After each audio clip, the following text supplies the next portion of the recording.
not believe in coincidences.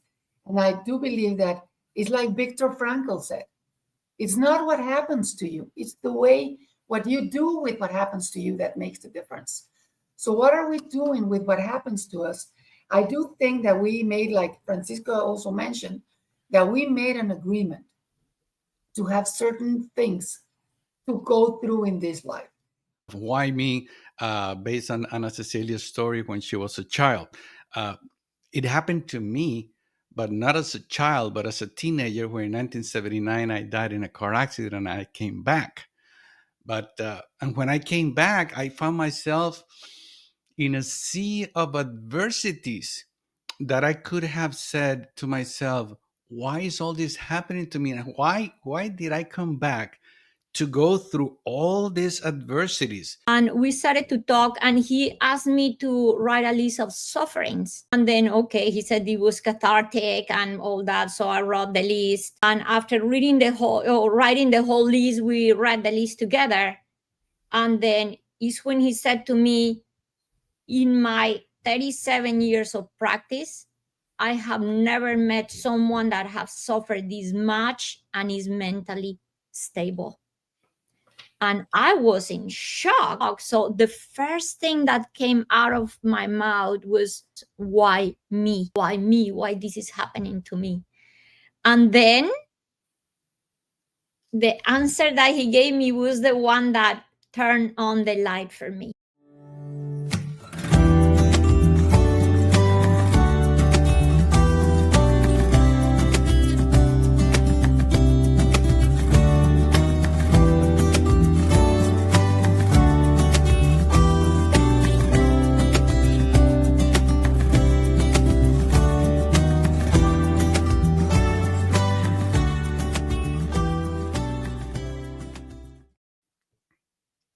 Hello, everybody.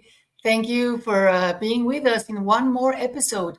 In Dying, I Began to Live. And today we have an amazing topic, which is, why do we suffer? Why do I suffer? There's a lot of situations that we're going to talk today, and that I know you're really going to like it. Thank you for asking your questions. And let's start. My name is Ana Cecilia Gonzalez. Here, Ingrid Honkala. And Francisco Valentin. So yes, we have this is a topic that has been constantly being asked by several of you that have reached out to us saying, well, if everything is already uh, like we are taken care of, why do people suffer? Why this seems to be very unfair? So we don't really don't understand what's behind this. We're gonna try to give a little of light about through this about this topic today, and I would love to start with Ingrid. Ingrid, tell us a little bit about your own experience about this amazing topic. Why do we suffer? Wow, Anna, yes. I think this is something that, of course, touches everybody. It doesn't matter if even the people that sometimes we think they're having it the best, there's always going to be challenge. There's always going to be adversity. There's always going to be something that is going to shake us and move us.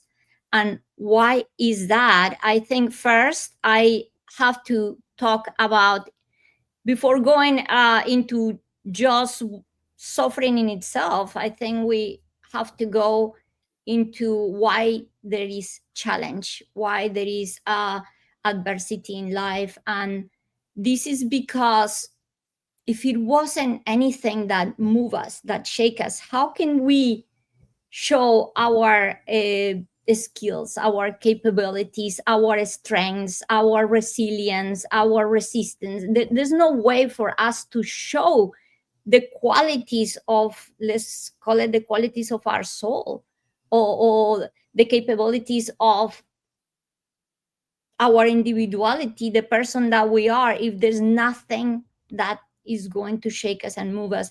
I always say, imagine that we were sitting in the couch watching TV, arms crossed and just sitting there throughout our whole life. What happened? did you learn about yourself?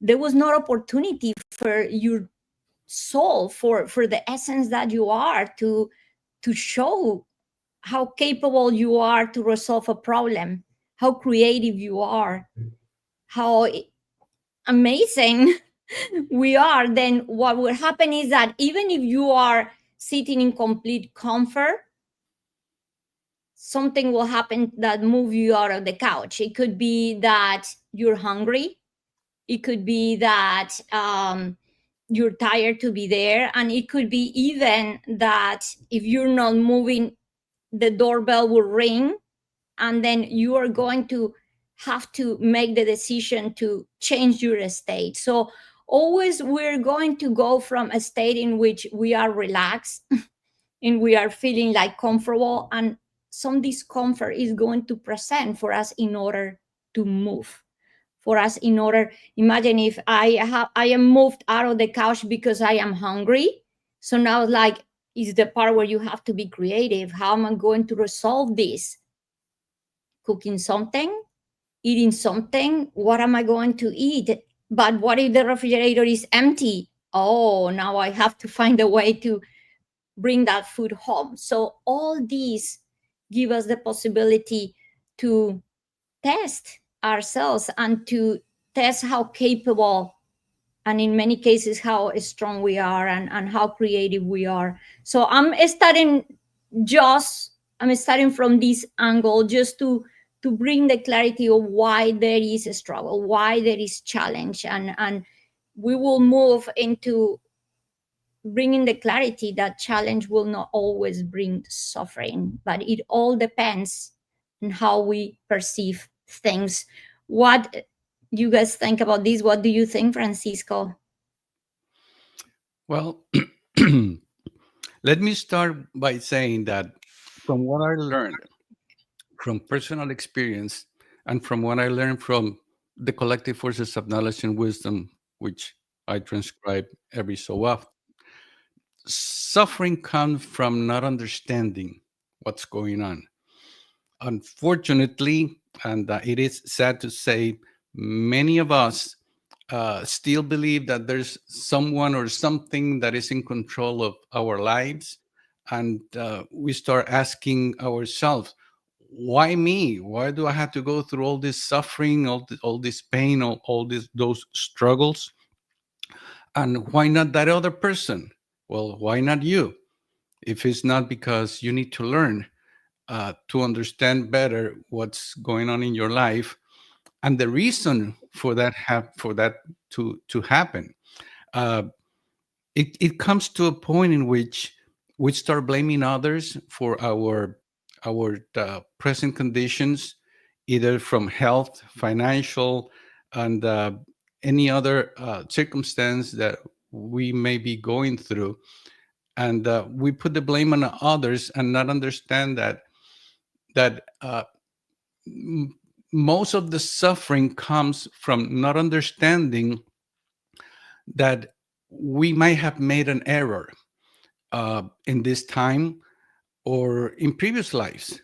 But that's a deeper subject that we might get into later on.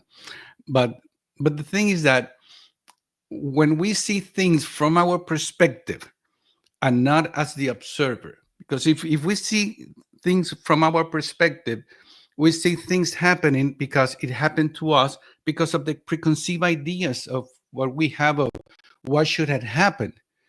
But if we become the observer, seeing the whole picture, we might have a clearer understanding of why am I going through this.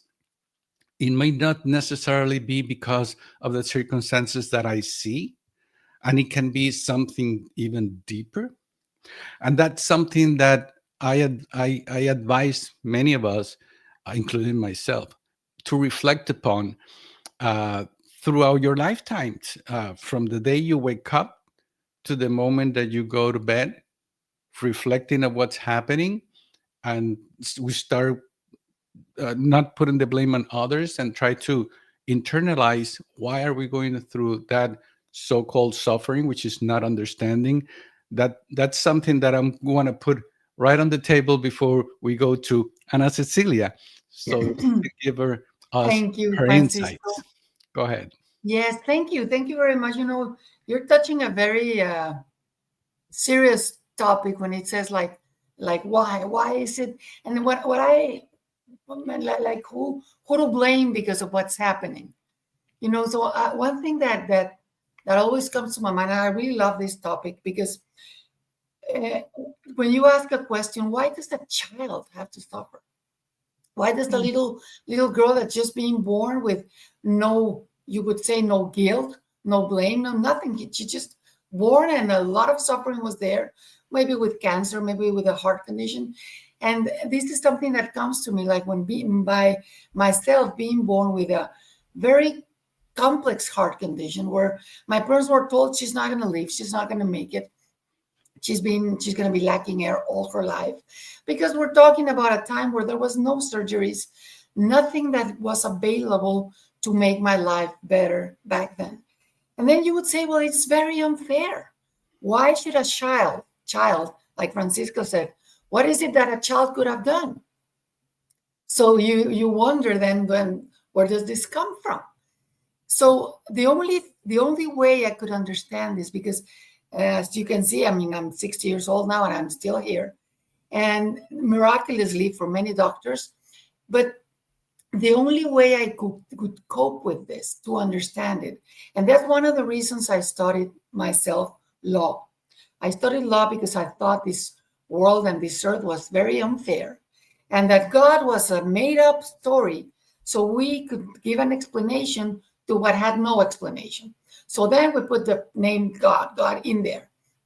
But then it was not the God, but then he was not fair if he existed, because I was still alive, and I said, why are many of the children with the same condition like I was? I was probably 15 when I really started questioning myself this. And I said, and all of them are dead. None of them survived, at least not with my condition, up to the point I'm right now with the health circumstances that I'm now. But back then I said, this is a very unfair world. There's no justice. So I studied law trying to find justice. And the only way I could understand this in my mind, and this was completely intuitive, why can a child come to this earth suffering, or being born in a country that has no food, or being born in a situation that has such a lot of misery, other compared to others that apparently have everything? So the only way I could understand this was that maybe we had a choice. And the only way I could understand that we had a choice is that it has to be before we even came to this earth. So this is similar to what Francisco was saying, something similar, like there's a pre-agreement maybe. Otherwise, it would be very unfair for me to come with a very complex situation and have to overcome a lot of challenges. And maybe not because I had a horrible life, just because maybe I wanted to go through this, to understand others, to understand other children, to be able to help, to serve. And sometimes there is no way you can be helpful. Like Ingrid was saying, I can be sitting on the couch doing nothing with no challenges. But when you have those challenges and you also maybe pre-agreements before we came here, then it makes sense. Then it's fair. For me, justice was so important, and being fair to what we are living. And that also touches this other topic that I'm going to let everybody talk about it also. But then this is this other topic about being responsible with what we are and with what we have. So it's not easy to just start blaming anybody, mostly when you're a child. But we always have two options, and I chose the second one. One is feeling miserable, poor me, look at me. And the other one was, well, what if I make the best out of this? There is where I say we do have a choice. But I'm going to get deeper in a little bit. So I just put it out there to start. Thank you, Ingrid and Francisco. So what you are saying, Anna, is that at the end of the day, suffering is a matter of choice. And I I know agree. that this can sound very, very unfair, but following what you're saying and what Francisco is saying, I like to offer an analogy. So again, going back to the place that when we're too comfortable, life will show us the way to make us uncomfortable. So we go into action. We go into also into the place of being able to pause, which is what not many people do nowadays. They just go into reactivity, but it's Yes. how can we pause and go to that place that Francisco is mentioning, the place of understanding, the place of going inside and looking within. So the beautiful analogy I like to give is that imagine that again you're comfortable going and being in your comfort zone, in your path, walking in a path, and suddenly you find a challenge. And this challenge, like Anna just mentioned, could bring you into two directions. The one in which this is now, I would just say, the root of when suffering comes. That's why I said suffering is a matter of choice, because again, I repeat and repeat, challenges and adversities and obstacles will always be there, but how do we take it? So imagine that now you have to make the decision of react. When you react and you're not even making a decision, you just in the place of not even thinking, not even going into, not centering, just is the point where it's me and poor me. Why? There's not the question that goes deeper into analyzing or looking within. It's just me and poor me. And when we stay in this state of being, is what I call the cul-de-sac of suffering. We get trapped in our own mind, into our own state of this should not be happening to me. And when we are trapped in this kind of thinking, we forget the present and we experience the past. It's like when I said this should not be happening, is always going to experiences that we experienced in the past, we attach to what it was, or we're desiring a future that is uncertain. So we're running away in reality for what is happening. And when we're in this cul-de-sac of suffering, I say it's like being in a car where I turn on the car, I press the gas, I start pressing the gas in the car, but I never put it in gear. So I use all the gas and never went anywhere. But what happened the moment in which we stop, we pause, we center, we go inside? That's the moment when we ask the question. We look, like Francisco said, we look for understanding why this is happening. Why this is happening. When we, what is this trying to show me? More than staying in why is this happening, what is this trying to show me? And at that moment, I open the door to clarity. I'm looking for an answer. I'm looking for clarity, for understanding. So that's why understanding consciousness presence is called the light of consciousness. I am looking to bring light into the darkness. So this is the moment in which I open myself to that understanding, when everything changes. What do you think, what you guys think about that, Francisco? Is this bringing clarity? Oh yeah, Yes. very interesting that the example you give of the cul-de-sac is like what many people say, the treadmill to nowhere or the hamster Yeah. wheel, Where are we because going with this? Yes. We because get stuck. exactly, because like we said, this is a matter of choice. We choose to blame it into others, or we choose to take responsibility for our own Mm, actions or inactions, because a lot of people think because our actions, yeah, but turning the other way is an inaction that brings consequences to your actions. So mm, it's a matter of choice. Now let me go a little bit further. into the discussion of why me, based on Ana Cecilia's story when she was a child. Uh, it happened to me, but not as a child, but as a teenager, where in 1979 I died in a car accident and I came back. But and when I came back, I found myself in a sea of adversities that I could have said to myself, "Why is all this happening to me? And why did I come back to go through all these adversities?" My first adversity started at college. Then my first marriage was a very difficult adversity.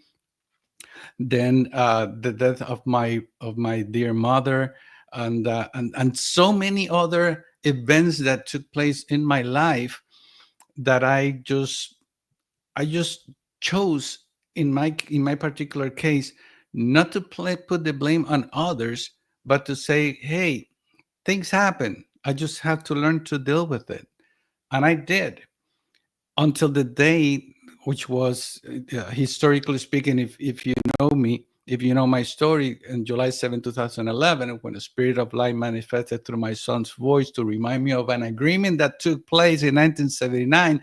That's when I realized, not as the doer, but as the observer, how those adversities that I went through all my lifetimes were the ones that led me to that moment.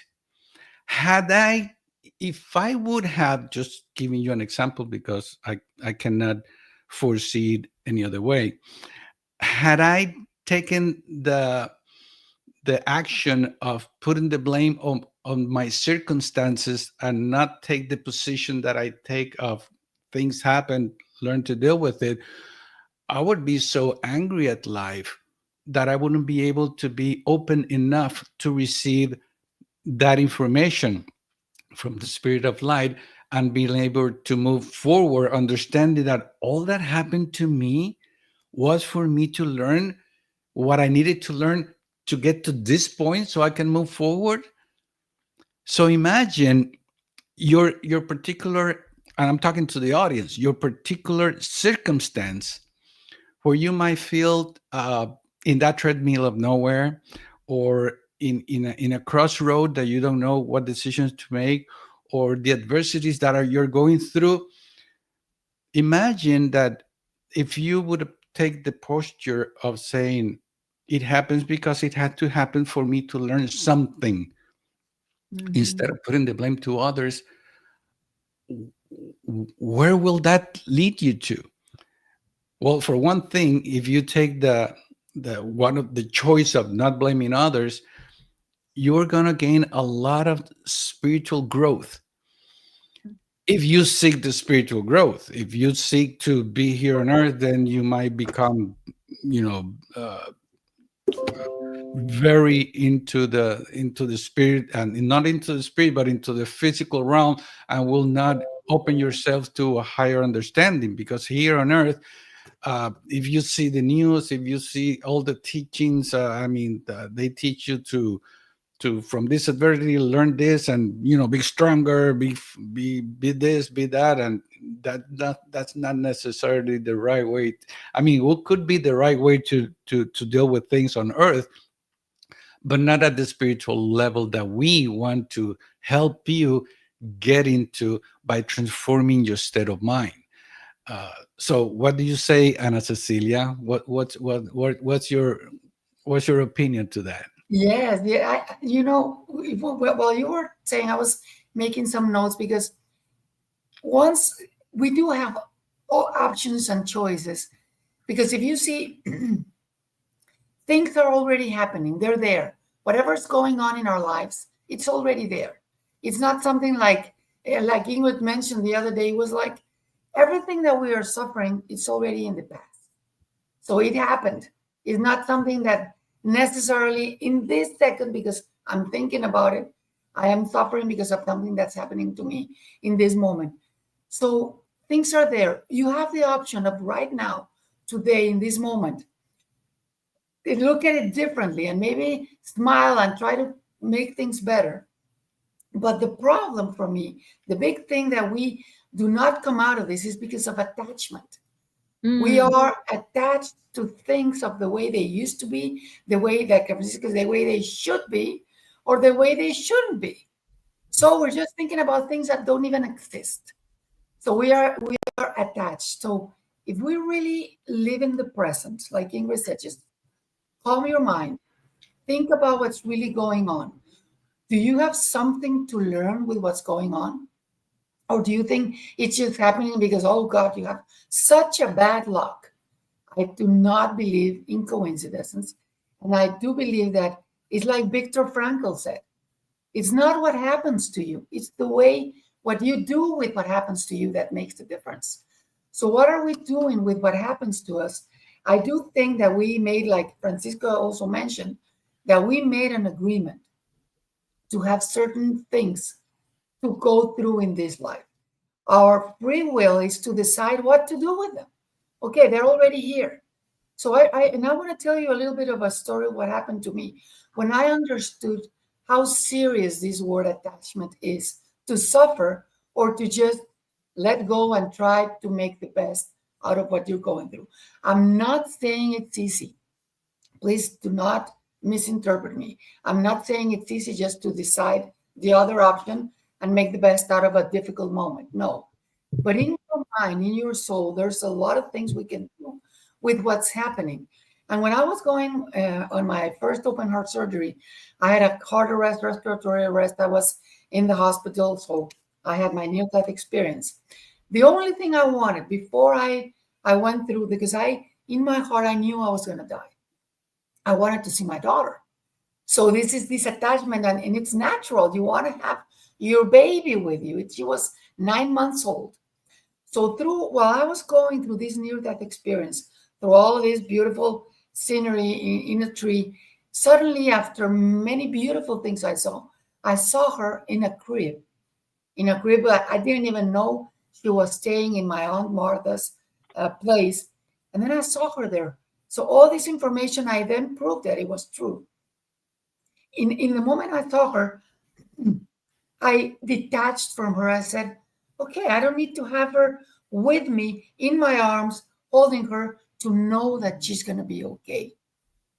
So that's what I call acceptance of the things. They're already happening. It is there. I didn't know I was dying, but I did know that I was not the one taking care of her and that I was in another dimension. I was going through something very different. But in that moment, I understood that attachment, even attaching yourself to life, attaching to things, to objects, to people, is precisely where suffering comes. That kind of attachment. When I understood that, I said, I don't need to have my daughter in my arms or to be the ones to raise her. And when I let that go, is when I really understood what unconditional love is. So sometimes we just need to detach from what we feel, sorry, from what we feel we should have or that we must have or that shouldn't be happening. It's already there. Acceptance, detachment, and unconditional love sometimes can make the difference. I don't know what you think about this. Wow, Anna, that's absolutely beautiful because, according to the teachings of the Buddha, the main cause of suffering is attachment. Attachment, right? And that is the attachment, especially we've been talking about to what was. It's like we completely, the more we separate from what is, the more we suffer because we're stuck in what was. So I want it back. And guess what is not here anymore. So I want to share with you that when I was in like the worst of my suffering, I was going through a really hard time in my life. I had the possibility and the grace to meet this incredible psychologist that was able to help me get out of a very, very hard situation, very hard moment in my life. And incredibly, like Francisco was saying, I started to pray to God, and my prayer wasn't God change my situation. My prayer was God help me see. Please help me see because I cannot see. So I got my answer, and I met this incredible person. And this psychologist was a very spiritual person too. And we started to talk, and he asked me to write a list of sufferings. And then, okay, he said it was cathartic and all that. So I wrote the list. And after reading the whole, or writing the whole list, we read the list together. And then is when he said to me, in my 37 years of practice, I have never met someone that has suffered this much and is mentally stable. And I was in shock. I was like, so at that moment, I started to cry. I wasn't even thinking, oh my God, I am the one that suffered the most or anything, but I was shocked. So the first thing that came out of my mouth was something I think all of us use, is a question all of us, many of us ask each other, and probably multiple times: why me? Why me? Why this is happening to me? And then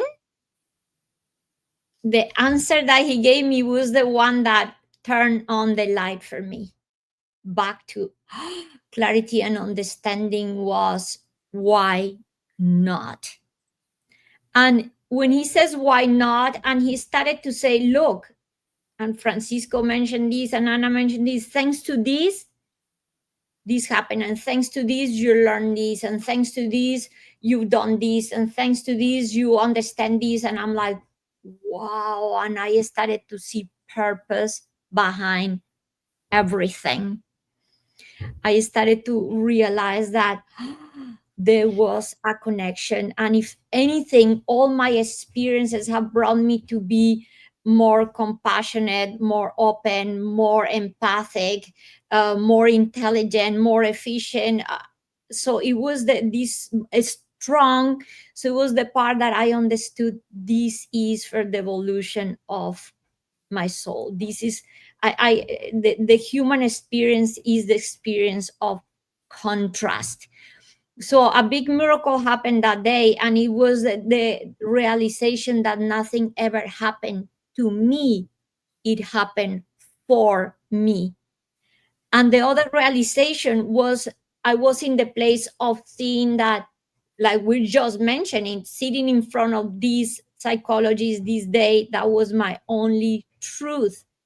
The rest was in the past.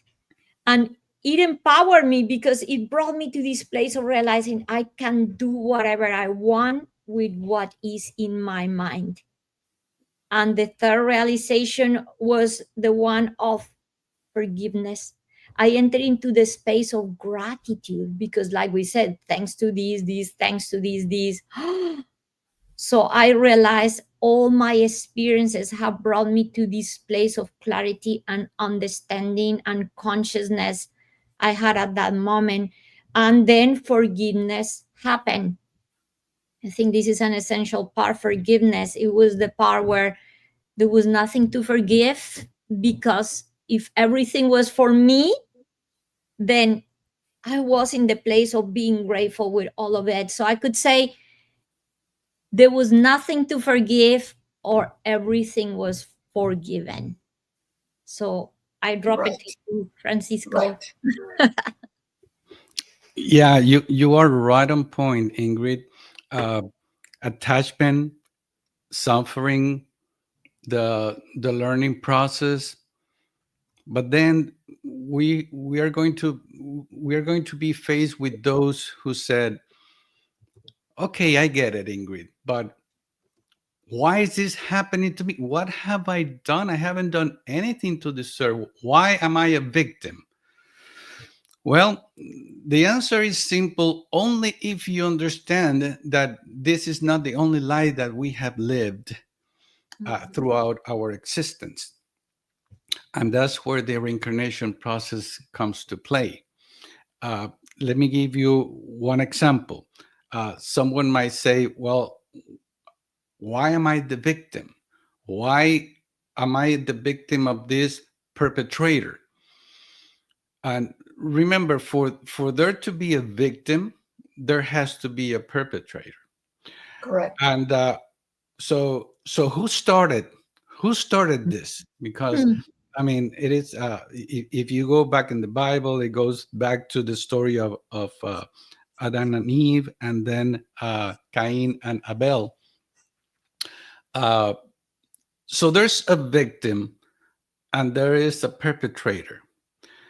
So you might be wondering, so who was I? Was I the perpetrator that today is the victim? But there's also the fact that I might be the victim and not necessarily being the perpetrator, because I might be the victim to understand how wrong is that. So I don't necessarily have to be the bad guy to then be having to go through this experience to learn not to do it again. And that's where we have to come into the forgiveness of ourselves or forgiveness to the other. There's a Francisco, sorry, so you're talking about a universal law, the cause and effect. exactly. Oh. Exactly. Let me tell you a story that it just crossed my mind, from one person that I met many years ago. Uh, she practiced and she learned from a teacher about going into the reincarnation memories and trying to clean your soul from those memories recalled. And she was talking about this woman that was uh, very traumatized because her mother was very, very mean to her, extremely mean to her. And she suffered a lot. And she could understand how she was able to have this terrible mother who who who inflicts so much emotional, physical pain to her. And and when she did the reincarnation, going back into her past incarnations, it was discovered that she made an agreement with this other soul, and this other soul was to play the role of her mother. And throughout that role, she was going to teach her uh, those bad things. Unfortunately, to the story of of what was found was that the mother took the role very seriously, uh, Mm. uh, extremely seriously. But within the agreement, it was understood that that soul that was going to play the role of a mother didn't want to play that role initially, but she abided to that because of the love that had to the other soul. It may sound mind-boggling to many of you, but that's a story that I personally uh, heard from this woman that I trust very much. Now, if you want to go further down this path to help you understand, uh, there's a lot of uh, Edgar Cayce readings. I don't know if you know about Edgar Cayce. He's called the sleeping prophet because he was able to go into a deep trance, and some ascended master, which he called the White Brotherhood, they spoke through him, and he helped many people resolve a lot of issues. And in this particular issue that I read about was about this man that he was an alcoholic, and he couldn't get out of his alcoholism throughout the years. And his wife went to Edgar Casey to for Edgar Casey to do a reading. They call them readings on him. And it turns out that that man in a previous life was a priest who tried to help a lot of people that had those issues of alcoholism and drug addiction and whatever. And he wanted to reincarnate as an alcoholic to better understand the nature of that soul having to struggle with that because he in his at that time in his previous life he couldn't understand why those people couldn't get rid of the alcoholism problem. And that was very shocking to me to read it from one of the reading from Edgar Casey. And it taught me a lot. It reinforced what I already knew with with with the conviction of knowing that Edgar Casey was a real prophet in that sense.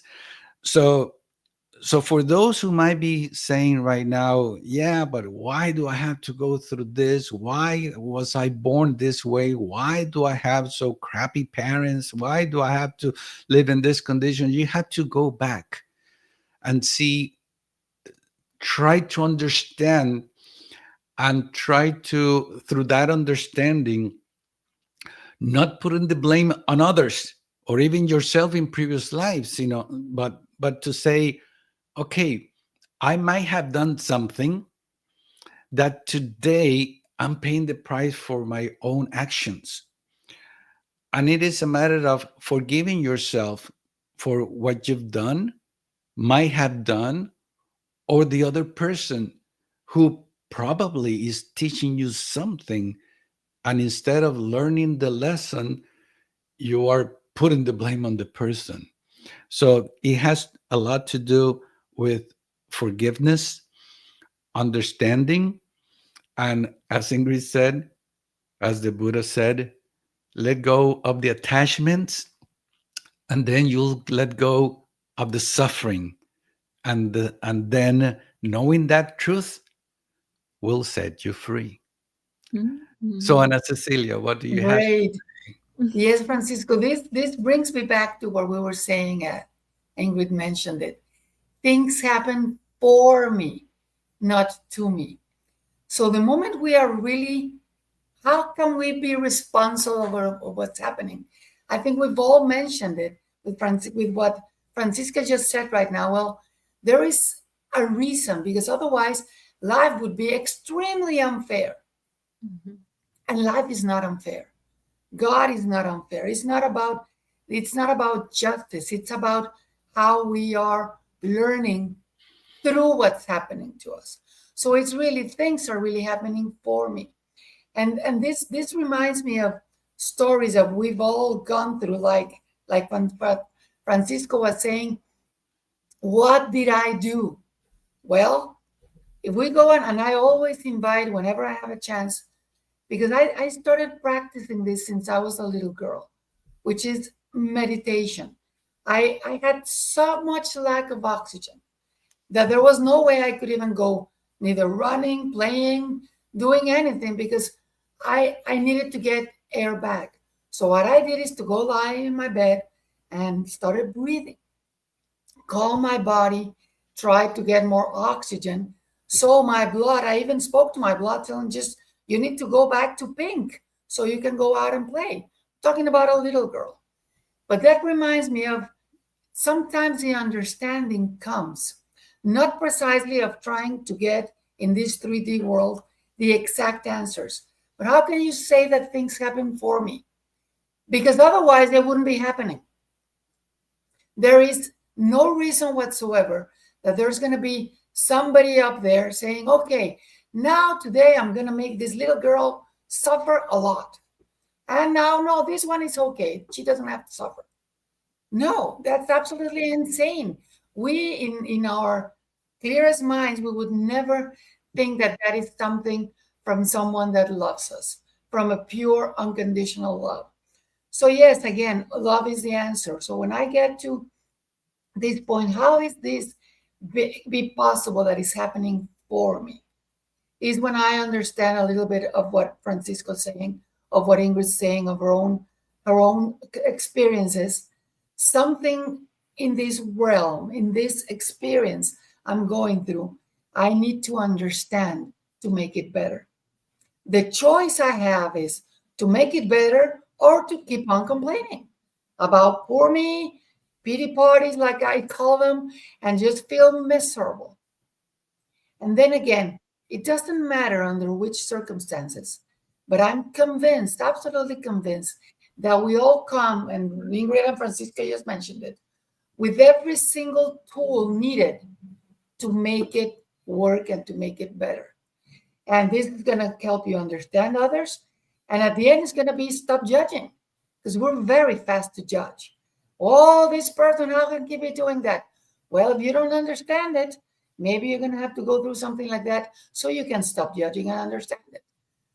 So I invite you to grow in this suffering. It's really a choice. So you can try to question yourself in this meditation I'm inviting you to do. Why is this happening to me? What for? Not why to me. It's for me. How can this be helpful? And you will find things. And when we start to concentrate on all the tools we do have to cope with it, some people are in a very miserable physical life, but they have the money to cope with it. Some people don't have the money, but they have the complete health. Some people, so you start playing with all the balls that we each one has. And if we concentrate and if we really are, like Ingrid said, are grateful for what we do have and stop suffering for what we don't have or we think we should have, then is when growth starts. Then is when you know that beyond that, there's going to be a lot of learning, a lot of serving. And if we come to this world to help, love, and serve, then in whatever circumstances, you know you're doing a good job. And one last thing that I want to mention with this participation in this moment is there always is a purpose for everything. There's no way whatsoever that things would happen to us without a purpose. And Francisco just said what he was thinking. Ingrid just mentioned the way she saw things. And what I'm telling you, it doesn't matter in which, if you believe or not in a God, in reincarnation or whatever, but even if you don't agree with everything, just think about this. If this wouldn't be helpful, and if you know that there's a reason why we are in this realm, and you have somebody you can love and care for, just imagine if things couldn't be different just because of a choice, and knowing that there is a purpose. Because at the end of the day, after years pass, you say, wow, what Ingrid and Francisco said. If this wouldn't have happened that time ago, I wouldn't be who I am now. So yes, everything has a purpose, and everything is a reason why, for me, it's happening. That's beautiful. Oh my God, Anna, that's so beautiful. And I want to bring that clarity on the table, like the way it happened for me, because Francisco is also mentioning and you're mentioning it too, Anna, the law of cause and effect. So for me, healing started to happen when I put myself at the level of the cause and not at the effect.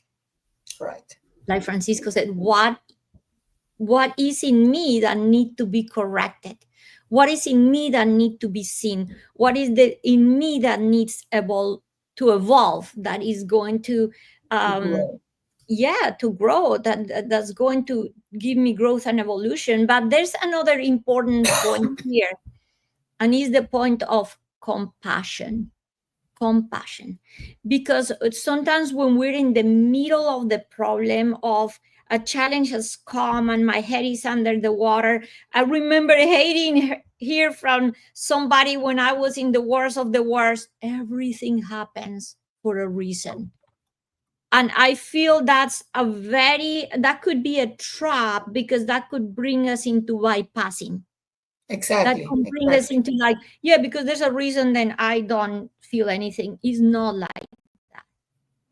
It's not like that. If a person in a certain situation is having a really hard time and the head is under the water, is the moment where we bring other elements, and we bring the element of the presence, the compassion, a hug, and listening to the other person, and an open Understanding. heart. Because at the moment, sometimes what the person most need is just the company, the love, the hug. Later, the person might get to the depthness of, okay, this is for this and that and whatever. But I think that self-compassion, self-love, and that same compassion and love that we can offer to others is very, very important. And I also want to introduce another element, and it's the element of perception, because not everybody is going to suffer with the same situations. Two of us can be looking exactly at the same sunset, and for me it's a beautiful thing, and for the other person it doesn't mean anything. So perception is also plays a very, very important role in these situations. And to give you a quick example, I remember a time where I was having a lot of allergies and suffering a lot with these allergies. And we realized that my mom that was suffering from all these allergies too. And I mean, see, I use the word suffering. We were going through a really hard time. We got tested, and then we discovered that we were allergic to almost everything. And there was a lot of foods that we were allergic to. For me, since I was not attached to food, so it comes the element of attachment, it was very easy to, okay, if I don't eat all these foods in order to be okay, I don't eat these foods. And for me it was an easy process because I could detach easily from the food. For my mom, wow, the process was extremely difficult because she had attachment to all these foods. So look at how is when I realized, look, suffering is also a matter of perception. But at that point, then it comes the element of compassion too. So it was how we work this as a process and how we're compassionate enough with ourselves and with others. So, what do you think about this, Yes. you guys?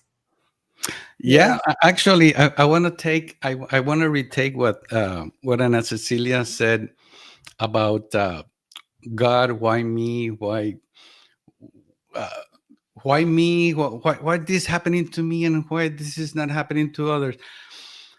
One of the things that that I'm compelled to bring forward is, and I don't want to go into religion or anything like that, but if you believe God as a deity that gives and take away, then then all this will become in conflict with that Mm-hmm. belief. Mm-hmm. But if we understand that God is in all of us, uh, the good, the bad, and the ugly, trying to understand ourselves at a deeper level in order to understand what's good and what's wrong, what's all the aspect of life, then we can comprehend why there's why there are people that are up here.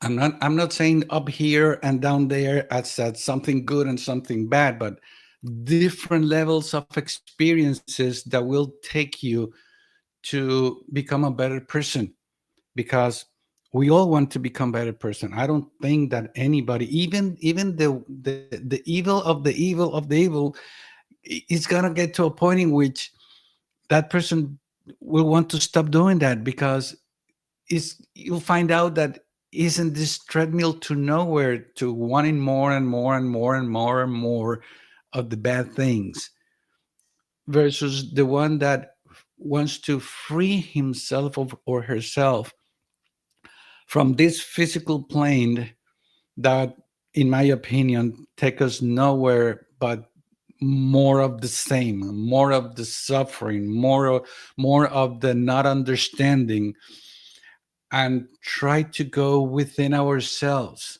Because at the end of the day, this subject of suffering is the subject of why are we here. Because even the one that is in a bubble, or in a bed of roses, even those who are on those good places, they all see all the suffering, they all see everything that is happening on earth, and that's something for them also to understand that there is suffering, and it's be suffering because of the attachments. And once we detach from why me, the wanting more, the not understanding, uh, once we get rid of that and we start dissolving that old self of ours and become a better self within inside us, our behavior will be manifested throughout the world, and others will see our actions. And by others seeing our actions, they will want to emulate you because they know that you have become a better person, that you are not suffering in spite of your disadvantages of what's happening in your life. And people don't realize, but when you see someone, for example, when you see someone, because let me give you an example. I've seen people with no limbs, and they're even more happy than I am, with more enthusiasm than the one that I have. And you ask yourself, why is this person being so happy with so many adversities? Because they're not seeing that adversity, they're seeing of the good things that they had in front of them, and not the bad things that should be left behind. So so I'm not asking you to stop suffering just like that, but start reflecting. And as you start reflecting, you become a little bit more conscious of what's happening to you, understand the circumstances, stop seeing everything as an actor and start seeing everything as the observer. It is a state of mind. E- Every single time of our lifetime is a state of mind, because at the end we are mind. The physical body is just a custom that we just take off, and then we become who we truly are.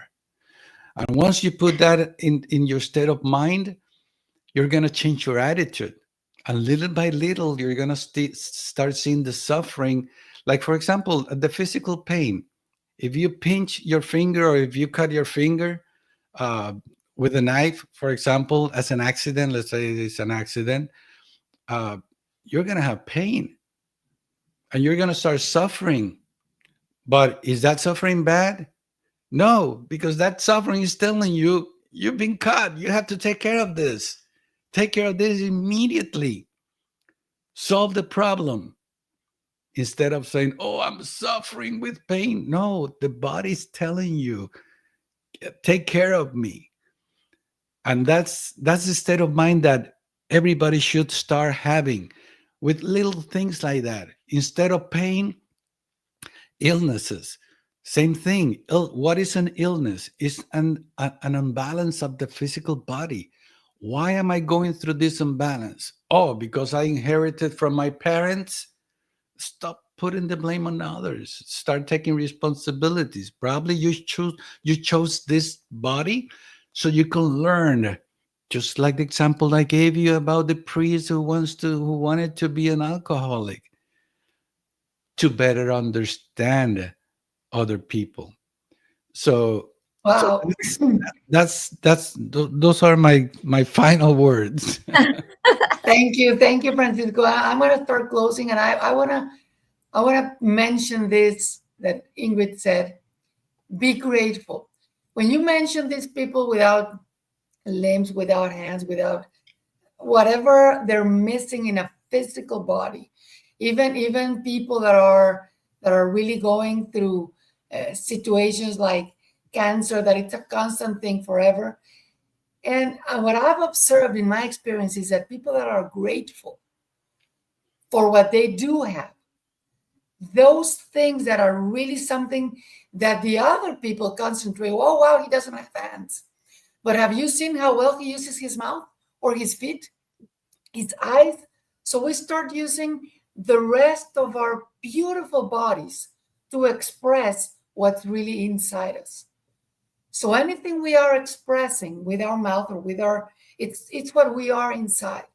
So when we observe these people that apparently should be suffering, but we see them with this big smile and making the best out of life, it's because they are definitely grateful because of the other things they do have. So I Wow. want to start closing with this, Ingrid and Francisco, just saying that how important it is that you mentioned this, Ingrid. How are we being grateful with what we do have? Yes, Ingrid. Anna, but before we close, let me just share Yes, yes. quick because I love the analogy of the bird in the nest. And it's just a quick Yeah, analogy sure. I want to share before we close. But I always like to give the analogy of imagine that there is a little bird that is in a nest, and the little bird is like very comfortable, very happy in the nest, and the mother comes and she said, oh, the mother with her knowledge knows that it's time for the bird to leave the nest, and the bird doesn't want to leave because he's comfortable.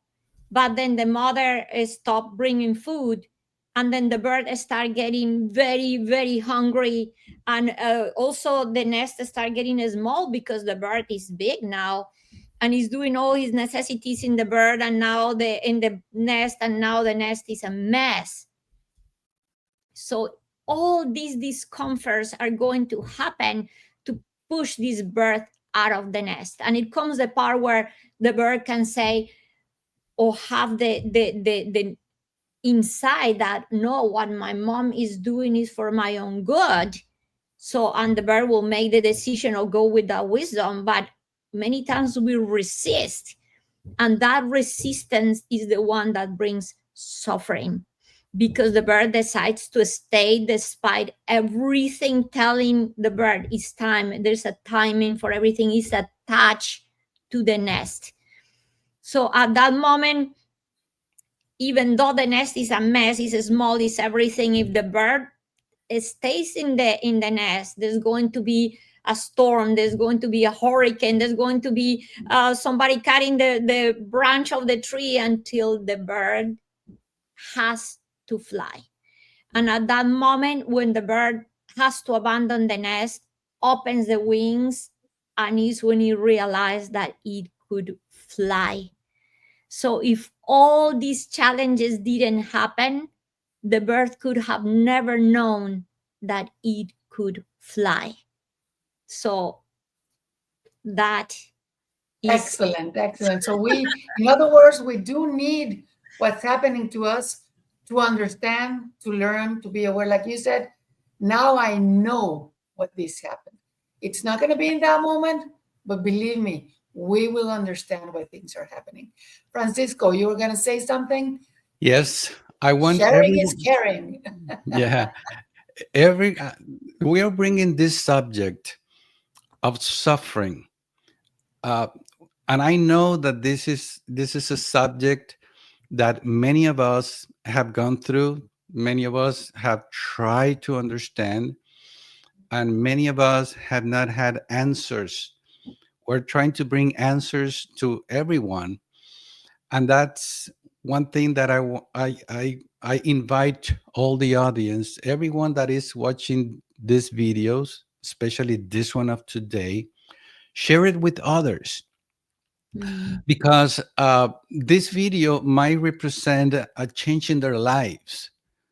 They might not want to listen to you, but if you send them the link and say, hey, this is what I found in the internet, tell me what you think, that might bring them an opportunity to open it and hear it from somebody else, a message that you may have wanted to bring to them that they don't get it. Let us get into their world and try to open their minds. uh, Share this message with everyone, share our videos, help us spread the word, because at the end of the day, all we want to do is share this information throughout the world. And but we need you, but we cannot do it alone. We need your participation, we need your support, we need your help to reach many others that have not seen these videos. Thank Yeah, you, thank you Ingrid. so Thank you, much. Francisco. And for the ones that are suffering right now, then let's just send them a big hug. A big love. If nobody has told you that you are loved, believe us, this is the way we tell you we love you. And thank you for being here with us. Thank you. Yes. Thank you. Thank you so See much. you And next see you next episode. time. Bye. Bye. Bye now.